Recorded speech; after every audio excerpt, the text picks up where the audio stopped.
Umukaratusi episode 3, episode ya gatatu y'umukaratusi. Umukaratusi n'ibidukikije. Ni igiti cy'umugisha canke n'icingaruka. Mu bice bibiri vya mbere vy'uru rukurikirane rw'iyi video canke iyi series ivuga ku bijanye n'umukaratusi, twarabonye ibintu bibiri bihambaye. Twarabonye ko umukaratusi ukomoka muri Australia, ukaba waragiye ukwiragira mu bice byinshi by'isi kubera ubushobozi bwawo bwo gukura n'ingoga, kubera amavuta akugwa amababi yawo hamwe n'akamaro kawo mu nganda zitandukanye. Twarabonye nimba ari umuti canke atari wo. Twarabonye kandi ko ibanga ryawo riri mu mababi, aho haboneka ibinyabutabire canke produit chimique nk'icitwa 1,8-cineol bizwi cyane mu bushakashatsi ku mavuta y'umukaratusi. Ivyo byose niwashaka kubimenya washaka kuja kuraba episode ya mbere n'iya kabiri musanga kuri kino kinyamakuru ca LAF Media. Ariko rero hari ikibazo kidakwiye kwirengagizwa. Iyo igiti kimwe gitanguye gutwagwa n'abantu kikava aho cakomotse yaja guterwa ku mirima minini mu bihugu bitandukanye, haca haduka ikibazo gikomeye. Mbega ico giti kigira izihe ngaruka ku bidukikije? Kuko mu gihe bamwe bavuga bati umukaratusi ni igiti ciza, ukura n'ingoga, utanga amafaranga, utanga impapuro kandi urafasha mu nganda. Abandi bacavuga bati umukaratusi unywesha amazi menshi cyane, ugabanya ibindi bimera kandi ushobora kubangamira ibinyabuzima kavukire. None ukuri nukuhe? Ndabaramukije, nitwa Wilfried Irambona, ikinyamakuru ni LAF Media. Shonda like cyangwa subscribe, wugurure nako gakengere kugira ngo uwa mbere mu kuronka ibiganiro tubashikiriza. Kaze muri episode ya gatatu y'urukurikirane rw'ibiganiro bivuga ku mukaratusi, ico wotumarira nico ushobora kutwicira, mbega twowutera cyangwa twowihoza, nico uzobona kizotuma ufata ingingo wisunze urukurikirane rw'aya ma video. Umukaratusi woba koko unywa amazi menshi? Iki ni kimwe mu bibazo bikomeye byagiye bitera impaka, impari, amakenga mu bihugu byinshi. Abantu benshi bavuga ko umukaratusi ufise imizi ikomeye kandi ko ishobora gukoresha amazi menshi cyane kurusha ibindi biti. Ariko abahinga bavuga ko ikibazo kidakwiye kwishurwa mu buryo bworoshe. Iki kibazo nico kwitonderwa. Impamvu ngo nuko ingaruka z'umukaratusi zishingira ku bintu byinshi: ubwoko bw'umukaratusi, aho watewe, ikirere cyaho watewe, ubwoko bw'ubutaka, ingene watewe n'ibindi bimera byari bisanzwe biri muri ako karere. No kuvuga ko ikibazo atari umukaratusi gusa, ahubwo ari uburyo umuntu awutera naho uterwa. Ico ubushakashatsi bivuga ko mbega ni giki? Abashakashatsi mu by'ibidukikije bamaze imyaka myinshi biga ingaruka z'amashamba y'umukaratusi ku mazi no ku binyabuzima. Mu bihugu bimwe bimwe cyane cyane aho uterwa ku rugero runini kugira ngo utange ibiti by'inganda, abashakashatsi basanze hari aho ayo mashamba ashobora guhindura uburyo amazi agenda mu bidukikije, cyane cyane yasubiriye amashamba kavukire. Ivyo bivugwa na kaminuza muri Portugal yitwa Universidade de Lisboa, iri ku mugwa mukuru Lisbonne muri Portugal. Ariko abahinga baraburira kandi ko kuvuga ngo umukaratusi wose uronona amazi atari imvugo ishingiye kuri science. Kuko hari aho umukaratusi uterwa ku butaka bwari bwarononekaye, ugashobora gufasha mu gutanga umwimbu w'ibiti no mu kugabanya ihungabana ry'amashamba kavukire. Kimwe mu bihugu byatanze akarorero gakomeye ni Portugal. Muri ico gihugu ubwoko bwa Eucalyptus globulus bwatewe ku rugero runini kubera inganda zikora impapuro. Kubera ko umukaratusi ukura n'ingoga kandi ugatanga ibiti byinshi, wabaye isoko ikomeye y'ubutunzi bw'ico gihugu.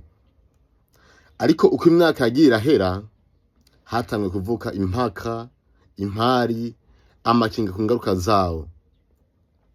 Abashakashatsi bo muri kaminuza zitandukanye harimwo University of Lisbon nababwiye yo muri Portugal bakoze ubushakashatsi ku buryo Eucalyptus globulus ishobora gukwiragira hanze y'imirima yateweko. Bakerekana ko mu bihe bimwe bimwe ishobora kwigaragaza nk'igiterwa gishobora kubangamira ibindi bimera kavukire. Ubu bushakashatsi bwashyizwe ahabona ni kinyamakuru Biological Invasion mu mwaka wa 2019 biciye kuri ya kaminuza yo mu gihugu ca Portugal, University of Lisbon. Ku kibazo c'imiriro ya Nyakanga n'umukaratusi ho vyifashe gute? Hari n'ikindi kibazo gikomeye camenyekanye cyane muri Portugal, Espagne hamwe n'ahandi. Inkongi z'amashamba canke imiriro ya Nyakanga. Amababi y'umukaratusi arimo amavuta menshi ashobora gufasha umuriro gukwiragira iyo habaye inkongi canke umuriro wa Nyakanga, ico bita feu de brousse. Ariko abahinga bavuga ko atari umukaratusi wonyene utera iyo miriro. Ibindi bintu nk'ubushuhe buke, iyo hatanga kuza ubushuhe, ugukama kw'amazi, imiyaga ikomeye, ukutabungabunga amashamba hamwe n'ihindagurika ry'ibihe navyo bigira uruhara runini mu bijanye n'imiriro. Nico gituma abahinga bavuga ko ikibazo kidakwiye gushigwa ku giti gusa, ahubwo gikwiye gusuzumwa mu buryo bwagutse cyane, nk'uko bivugwa n'urubuga The Times of India. None kubera iki ibihugu bikomeza kubutera? Iki ni ikibazo gikomeye cyane. Nimba umukaratusi ufise izo ngaruka zose n'amakenga yose, kubera iki ibihugu bimwe bimwe bikomeza kuwutera? Inyishu nuko ufise inyungu nyinshi mu bijanye n'ubutunzi. Umukaratusi urakoreshwa mu gukora impapuro, urakoreshwa mu gukora ibiti by'ubwubatsi, mu gukora umuyaga nkuba ukomoka ku binyabiti uwo bita biomass, no mu gukora amavuta y'impwemu. Kenshi byo dukunda kubona ama perfume. Mu bihugu nka Brazil, umukaratusi wabaye igice gikomeye c'inganda z'impapuro n'ibiti. Ariko kandi uko gutera umukaratusi ku rugero runini kwatumye habaho impaka, impari, amakenga kubijanye no kubungabunga ibinyabuzima no gukingira amoko kavukire, nkuko bivugwa n'urubuga Reuters. None umukaratusi ni mubi canke ni mwiza? Iki ni ikibazo kidafise inyishu imwe gusa. Kuvuga ngo umukaratusi n'igiti kibi canke ngo umukaratusi n'igiti ciza gusa ntivyerekana ukuri kose. Ukuri nuko umukaratusi ushobora kubangira akamaro iyo utewe kandi ucunzwe neza. Ariko kandi ushobora gutera ingorane iyo utewe ahantu hadakwiriye ku bwinshi cyane, canke ugasubirira amoko y'ibiti kavukire. Ikibazo nyamukuru si igiti gusa. Ikibazo n'ingene umuntu agikoresha. Ikindi kibazo cy'ivyuka, mbega umukaratusi uranywa amazi menshi? Ukuri n'ibihuha nje tugiye kuraba. Nimba unywa amazi menshi canke hari bimwe bivugwa nk'ibihuha. Ikibazo kijanye n'amazi nico kintu kiri mu bituma abantu batavuga rumwe kubijanye n'umukaratusi. Hari abavuga bati umukaratusi n'igiti gikoresha amazi menshi cyane, iyo utewe ahantu hanini amazi aragabanuka. Abandi nabo bakavuga bati si umukaratusi gusa, ibindi biti navyo nyene bikoresha amazi, kibazo n'uburyo bwo kuwutera. None ninde ari mukuri muri aba bose? Kugira ngo tubimenye, dutegerezwa kubanza gutahura ingene ibiti bikoresha amazi. Ibiti bikoresha amazi gute? Igiti cyose gifise amababi gikenera amazi kugira ngo gikore umurimo waco wo gukora ibifungurwa, gahingura ibifungwa, ivyamwa n'ibindi biciye mu muco w'izuba, ivyo abahinga bita photosynthesis. Amazi ava mu butaka aciye mu mizi akagenda mu giti gushika ku mababi, hanyuma igice kinini cayo kikaduga mu kirere biciye mu mwenge uri mu mababi y'ico giti uwitwa stomata. Ivyo ni ibintu biba ku biti vyose, ariko itandukaniro riri ku bunini bw'igiti, ubwinshi bw'amababi yaco, ubushobozi bw'imizi yaco, ikirere caho ico giti kiri, n'ubwoko bw'ubutaka. None umukaratusi ni igiki ufise wihariye gituma abantu bavuga yuko unywa amazi menshi? Umukaratusi uzwi ku kuba ufise ubushobozi bwo gukura n'ingoga. Iyo igiti gikora n'ingoga, gisaba n'ibikoresho byinshi kugira ngo gikore ibice bishasha by'umubiri wacu. aho niho bamwe bahera mu kuvuga ko gishobora gukoresha amazi menshi. Ariko abahinga bavuga ko bitari vyiza ko abantu baca bavuga ngo umukaratusi unywa amazi menshi kurusha ibindi biti vyose, kuko ivyo bihinduka bivanye naho utewe. Ivyigwa abahinga bakoze bivuga iki? Mu bushakashatsi bwakozwe ku mashamba y'umukaratusi, abahinga basanze aya mashamba ashobora kugira uruhara mu kugabanya amazi ashika mu migezi no mu biyaga mu bihe bimwe bimwe, cyane cyane iyo asubiriye ahantu hari hasanzwe hari amashamba kavukire canke ibimera vyari bimaze kumenyera ako karere. Uca wumva ko atari igihe cyose amashamba y'umukaratusi yamanywa amazi menshi. Ariko kandi abahinga berekana ko ingaruka ziterwa cyane n'uburyo aya mashamba ateguwe. Nk'akarorero, umukaratusi utewe mu karere gafise imvura nyinshi ushobora kugira ingaruka zitandukanye n'utewe mu karere kumye cyangwa mu bugaragwa. Umukaratusi utewe kandi mu mirima icunzwe neza, imirima yitwararitswe neza, sico kimwe n'uterwa mu buryo bwo gusubirira ibidukikije byose. Kimwe mu bihugu vyagiye bigira impaka canke impari canke amakenga menshi mu bijanye n'umukaratusi ni igihugu ca Afrika y'Epfo. Muri ico gihugu umukaratusi waratewe cyane kubera inganda z'impapuro n'ibiti. Ariko mu myaka iheze abahinga mu bijanye n'amazi n'ibidukikije baratanguye kwibaza ikibazo gikomeye: mbega aya mashamba y'ibiti bikura n'ingoga afise izihe ngaruka ku mazi? Ishami ry'igihugu rishinzwe amazi muri Afrika y'Epfo ryatanguye umugambi wo kugwanya ibiti bimwe bimwe bitari bikavukire vyafatwa nk'ibibangamira amazi, harimo n'ubwoko bumwe bumwe bwa eucalyptus cyangwa umukaratusi, kubera ko vyashobora gukwiragira hanze y'imirima vyatewemo. Iyi gahunda canke mu mugambi wiswe Working for Water watanguye mu mwaka wa 1995, aho warugamije gukuraho ibiti bimwe bimwe bitari kavukire kugira ngo bakingire amasoko y'amazi no gutanga akazi ku banyagihugu. Ariko naho biruko abahinga barabivuga neza, ntabwo ikibazo ari umukaratusi wose muri rusangi, ahubwo naho utegwa, ingene utegwa n'ubwoko bwawo. Hari kandi intambara itoroshe cyane hagati y'ubutunzi n'ibidukikije kujana n'umukaratusi. Ni ikihe gifise uburemere bukomeye? Ni ikihe gituma bamwe bashima gukoresha umukaratusi cyane no kuwutera, ariko ingaruka zabo bakazirengagiza? Muri Brazil, kimwe mu bihugu vya mbere kw'isi mu gukora impapuro zivuye ku biti, umukaratusi wabaye igiti gifise uruhara runini mu bijanye n'ubutunzi. Amashirahamwe manini akoresha imirima minini y'umukaratusi kugira ngo aronke ibiti bikenewe mu gukora impapuro n'ibindi bicuruzwa. Abashikira uwo murimo bavuga ko utanga akazi, uzana amafaranga y'igihugu, ugabanya gukenera gutema amashamba kavukire. Ariko kandi abawunegura bavuga ko imirima minini ishobora gusubirira ibimera kavukire, ishobora kugabanya ubwoko butandukanye bw'ibinyabuzima, kandi iyo mirima ishobora guhindura uburyo amazi agenda mu bidukikije. Ibituma abahinga bavuga ko hakenewe uburongozi bwiza bw'amashamba, aho kwemeza gusa ko umukaratusi ari mwiza canke mubi. None inyishu twofata ngaha ni iyihe?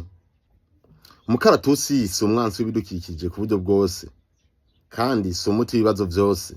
Ni igiti gifise ubushobozi bwinshi, gishobora gutanga ibikoresho bikenerwa mu nganda, gufasha mu butunzi, gutanga ibiti vyo gukoresha aho gutema amashamba amwe ya kavukire.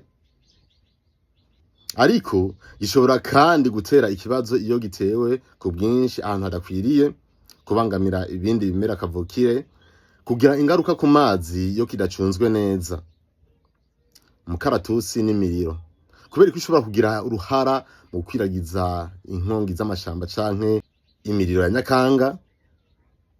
Iyo abantu bumvise ko umukaratusi ushobora kugira uruhara mu nkongi z'amashamba canke imiriro ya nyakanga, harabaca bavuga bati none ko ari igiti gisanzwe, ni gute gishobora kuba ikibazo? Kugira dutahura ibi bintu dutegerezwa kuraba ibiranga iki giti.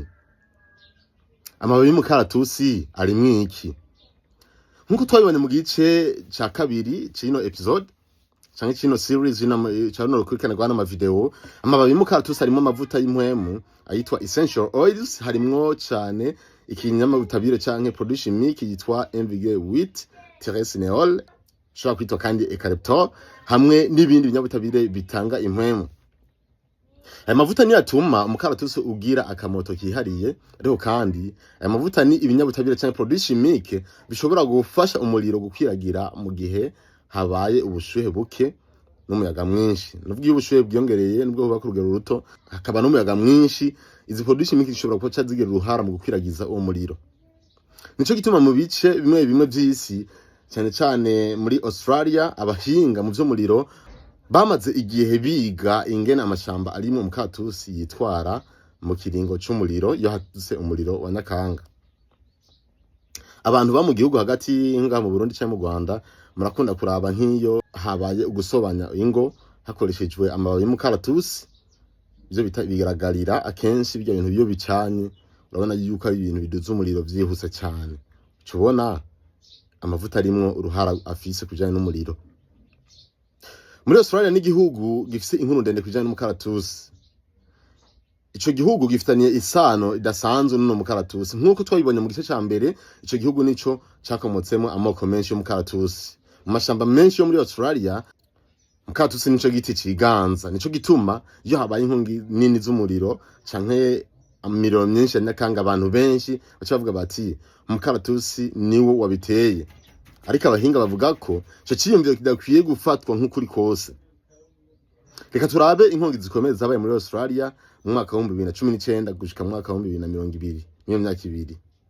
Kimwe mu bintu vyibukwa cyane ku isi ni inkongi z'umuriro canke imiriro ya Nyakanga yabaye mu mashamba yo muri Australia hagati y'umwaka wa 2019 n'umwaka wa 2020, izwi cyane nka Black Summer Bushfires.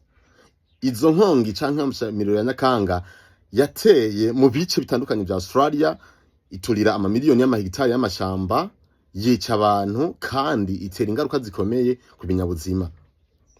Ibinyamakuru mpuzamakungu nka BBC, Reuters na National Geographic byarakurikiranye iyo miriro, vyerekanye ko ivyateye mu miriro byinshi vyarimwa amapfa yamaze igihe kirekire canke umwumira, novuga kubura amazi, ubushuhe bwinshi nabwo nyene bwarimwo, imiyaga ikomeye, ihindagurika ry'ibihe no kwiyongera kw'ibikoresho by'umuriro mw'ishamba. Ibintu bishobora gukwiragiza umuriro mw'ishamba byabaye byinshi, harimo n'amababi yumye n'ibindi bintu bitandukanye, kubera ko urumva hari ubushuhe, hari umwumira, hakabura amazi, baruma gacivyo yuko umuriro ushobora gukwiragira. Abahinga basigura ko umukaratusi ushobora gufasha umuriro gukwiragira kubera amababi yumye yegeranira hasi, ibice by'ibiti vyumye, ico bita fuel rod, amavuta y'impwemu ashobora kwaka, ya eucalyptus twabonye muri ya produit chimique nubwo yitwa eucalyptus iri mu mababi y'umukaratusi, n'uburyo ubwoko bumwe bumwe bw'umukaratusi bwakira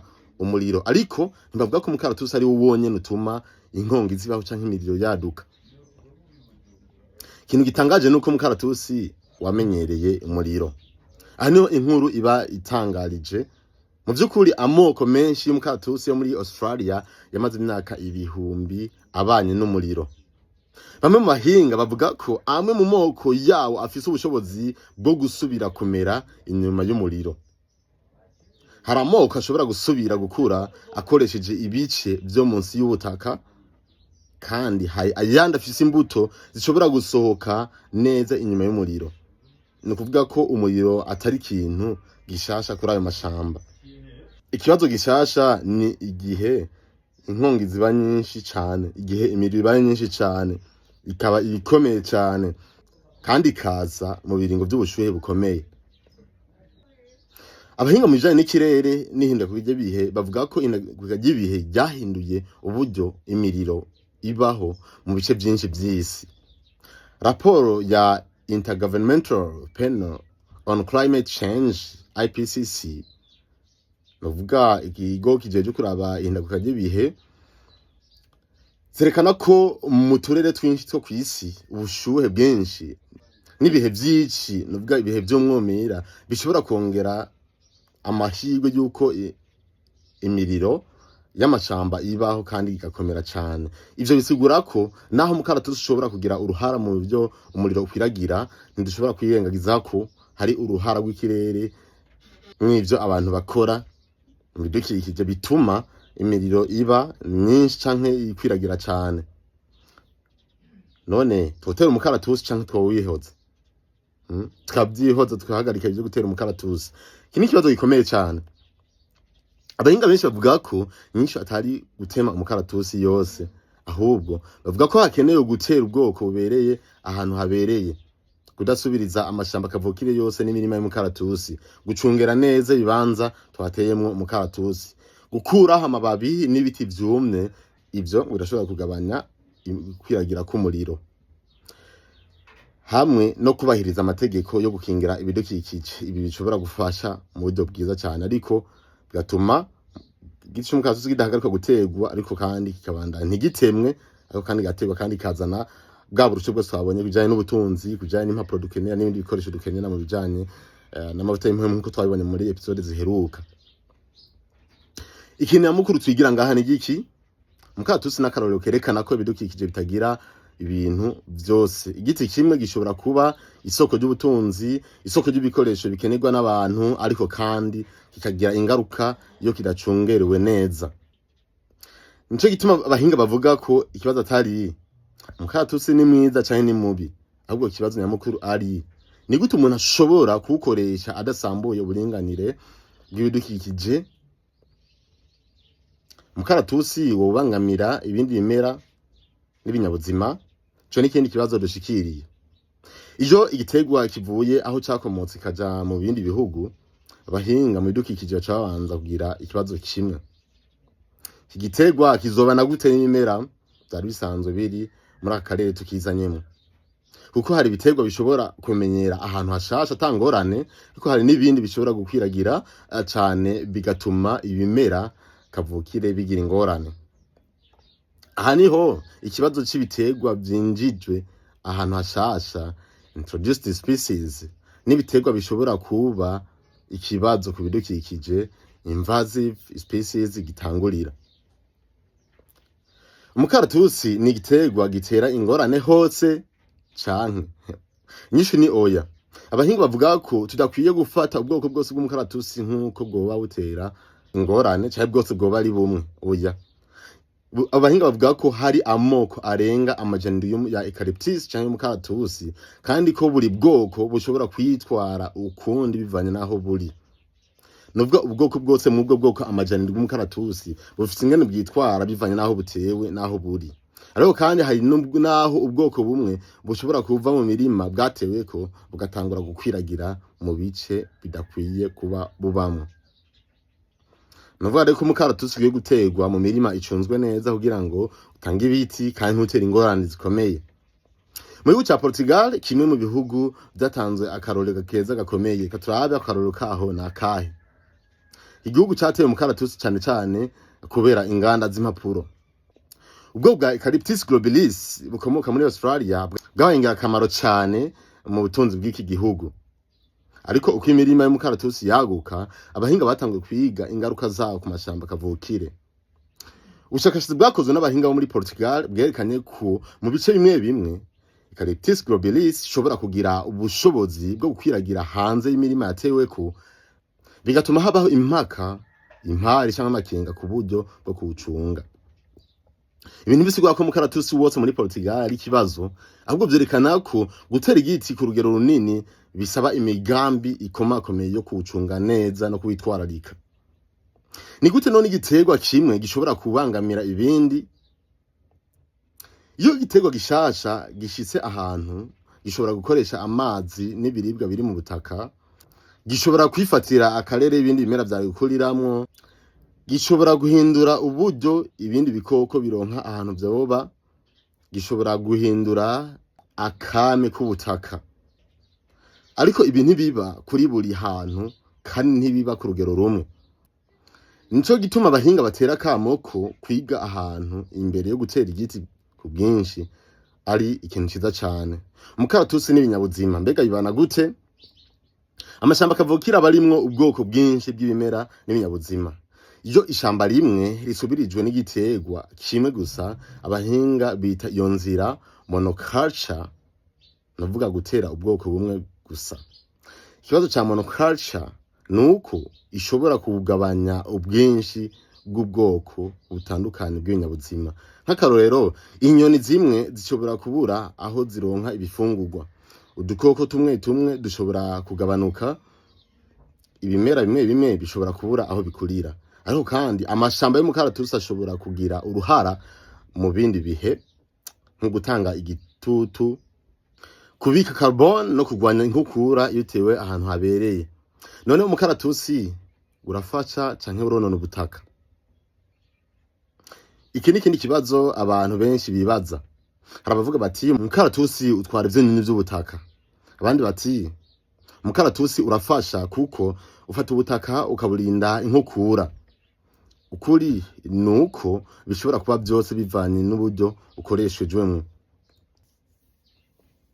Iyo utewe ahantu hari ubutaka bworoshe kononekara, imizi yawe irashobora gukomeza ubwo butaka, kigabanya inkukura. Ariko iyo utewe ku mirima minini cane, hanyuma igiti cawo bigakura, bikagira imizi minini, umukaratusi uraja kugabanya ivyunyunyu biri mu butaka, bigatuma ubutaka butaba bugitanga umwimbu uhagije. Mu bihugu vya Afrika y'ubuseruko harimwo nk'u Rwanda n'u Burundi, umukaratusi uraterwa cane kubera gukenera ibiti vyo kubaka, gukenera ibiti vyo gucana, kugwanya inkukura no gutanga amafaranga ku miryango kubera ko bashobora kubigurisha, bigatuma ubutunzi bwiyongera. Ariko inzego z'abahinga zaragiye zishimangira ko hakenewe uburyo bwo gutera ibiti butabangamira ibiterwa kavukire. Nico gituma muri gahunda cyangwa muri programme nyinshi z'ivyo bihugu zo gusubizaho amashamba, abahinga bashigikira kuvanga ubwoko butandukanye bw'ibiti aho gushingira gusa ku bwoko bumwe. Ikigo gikomeye ngaha kiriho, inkuru y'umukaratusi twigisha ikintu gikomeye. Igiti ubwacu sico kibazo, uburyo umuntu agikoresha nibwo bushobora kugena ingaruka zaco. Umukaratusi ushobora kuba ikoresho cyo gusanura ubutaka bwononekaye, isoko ry'ibikoresho by'inganda, isoko ry'amafaranga ku miryango. Ariko kandi ushobora kuba ikibazo ku bidukikije iyo utewe nabi, ikibazo ku binyabuzima iyo usubiriye amashamba kavukire, ukaba n'ikibazo ku mazi iyo utacungerewe neza. None nkuko twatanguye tubibaza, umukaratusi ni umugisha canke n'umuvumo canke n'ingaruka mbi? Iki ni ikibazo nyamukuru kigiye kwishurwa. Ni gute isi yoshobora gukoresha inyungu z'umukaratusi idateye ingaruka zikomeye ku bidukikije? Nkuko tutanguye twibaza, umukaratusi ni umugisha canke n'umuvumo? Ubu tumaze kubona impande zitandukanye z'inkuru y'umukaratusi. Turabonye ko umukaratusi atari igiti gisanzwe, ni igiti gifise amateka maremare, gifise uruhara mu butunzi bw'ibihugu vyinshi, kandi gifise ibanga mu mababi yaco ryatumye gikoreshwa mu mavuta, mu miti mwimwe, mu bicuruzwa byo kwisiga no mu nganda zitandukanye. Ariko kandi twarabonye ko iyo gitewe ku rugero runini cyane ahantu hadakwiriye ishobora gutera ingaruka ku bidukikije. Rero ikibazo nyamukuru gisigaye ni iki: umukaratusi ni igiti ciza canke ni igiti kibi? Nyinshi abahinga batanga niyi. Abahinga mu bidukikije ntibavuga bati umukaratusi ni mubi canke ngo umukaratusi ni mwiza gusa, ahubwo bavuga bati ingaruka z'umukaratusi zishingira ku buryo ukoreshwa. Ni nk'ibindi bintu byinshi biri ku isi. Amazi ashobora gutanga ubuzima, ariko kandi ashobora no guteza ibyago yabaye menshi cyane. Umuriro urafasha abantu mu buzima bwa misi yose, ariko urashobora no gusenya iyo udacunzwe neza. No ku mukaratusi nuko nyene. Iyo utewe mu buryo bubereye, iyo umukaratusi utewe mu buryo buteguye neza, ushobora gutanga inyungu nyinshi. Ushobora gutanga ibikoresho by'inganda, kugabanya umuvuduko wo gutema amashamba kavukire, ushobora gutanga akazi ku banyagihugu, ushobora gutanga amafaranga ku miryango, ushobora no kugwanya inkukura mu bice bimwe bimwe. Nico gituma ibihugu nka Brazil, Australia, Portugal n'ibindi bikomeza kukoresha mu migambi y'iterambere n'iy'ubutunzi. Iyo utewe nawe naho ata mugambi wo gukinga ibidukikije uhari, umukaratusi ushobora gutera ingorane zitandukanye. Nk'akarorero, gutera umukaratusi ku butaka bunini cyane, monoculture, gukuraho amashamba kavukire kugira ushireho imirima minini yawo, kutitaho ibimera n'ibinyabuzima byari bisanzwe biri aho hantu, kudatunganya neza amazi n'ubutaka. Aha niho abahinga baca bavuga ko hakenewe uburongozi burama bw'amashamba, ico bita sustainable forest management. None isi ikwiye gukora iki? Abahinga batanga impanuro zitandukanye. Ya mbere ni ugutera ubwoko bubereye ahantu habereye. Si ubwoko bwose umukaratusi bubereye ahantu hose. Ni ngombwa kwiga ikirere caho hantu, ubutaka, amazi ahari, ibiterwa bisanzwe bihari. Ikigwa ca kabiri canke impanuro ya kabiri batanga ni ukuvanga ibiti bitandukanye. Abahinga benshi bashigikira ko amashamba adakwiye kuba ubwoko bumwe gusa. Kuvanga ibiti bitandukanye bishobora gufasha ibinyabuzima, ubutaka n'uburinganire bw'ibidukikije. Impanuro ya gatatu batanga no gukingira amashamba kavukire. Umukaratusi ushobora gutanga ibiti vy'inganda, ariko kandi bisigura ko amashamba kavukire akwiye gusubirizwa yose n'imirima y'umukaratusi. Amashamba kavukire afise akamaro kihariye, arimo ibinyabuzima vyinshi, arinda ubutaka, agafasha mu gucungera ikirere kugira ngo ntihabe ihindagurika ry'igihe. Inkuru y'umukaratusi na karorero k'ikintu cagutse cyane kiraba isi yose. Mu bihe vya kera abantu barajana ibiterwa n'ibiti banashima birimwo bava mu karere canke mu mugabane umwe bakaja kubitera ku wundi, ku mpamvu z'uburimyi n'iz'urudandazwa. Bimwe mu vyabaye ingirakamaro cane. Ariko ibindi vyarateza ikibazo gikomeye kubera ko vyagiye guterwa ahantu hatari hacungerewe neza, hatari hatunganijwe, hatari hari n'abantu bavyitwararika. Nico gituma bahinga bavuga ko igihe cyose umuntu ashaka kuzana igiterwa gishasha ahantu, teza kubanza kwiga ingaruka zaco. Inkuru y'umukaratusi yatwigisha ko isi idakenera gusa gutera ibiti, ikenera gutera ibiti mu buryo bubereye.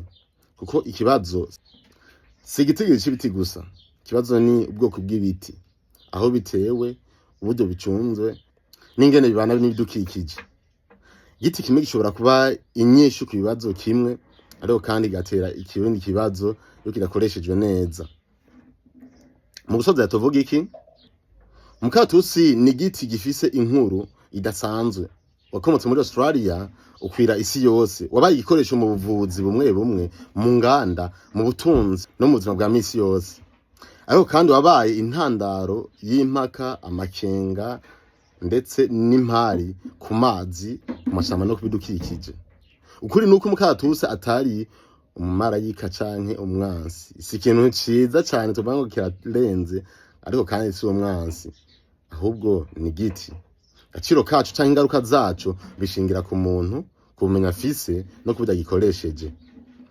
Ikibazo nyamukuru si dukwiye gukunda umukaratusi canke kuwanka, ahubwo ni dushobora gute kuwukoresha mu buryo butuma umuntu aronka inyungu, ariko kandi n'ibidukikije bikaguma birinzwe. Ubu rero tumaze kubona ko inkuru y'umukaratusi idashobora gusigurwa mu buryo bworoshe bwo kuvuga ngo ni igiti ciza canke ni igiti kibi. Ni igiti gifise amateka maremare, gifise akamaro kanini ku butunzi bw'ibihugu vyinshi, kandi gifise uruhara mu nganda, mu bucuruzi no mu buzima bwa misi yose. Ariko kandi twabonye ko gifise n'ibibazo bishobora kuvuka iyo gitewe canke gicunzwe nabi. Ikibazo nyamukuru si umukaratusi ubwawo, ikibazo ni hehe utegwa gute, ukoreshwa gute, kandi ucunzwe gute. Ko igiti kimwe gishobora kuba umugisha ku muntu, ariko kikaba ikibazo ku bidukikije iyo kidakoreshejwe neza. Ariko rero hari ibindi bibazo byinshi biguma bibazwa n'abantu kubijanye n'umukaratusi. Nk'akarorero, umukaratusi ukoreshwa gute mu buzima bwa misi yose? Ni kuko amavuta ava mu mababi y'umukaratusi akoreshwa mu bicuruzwa byinshi ku isi? Mbega ivyo abantu bavuga ku bijanye n'akamaro k'umukaratusi ku magara y'abantu bifise ishingiro rya siyansi?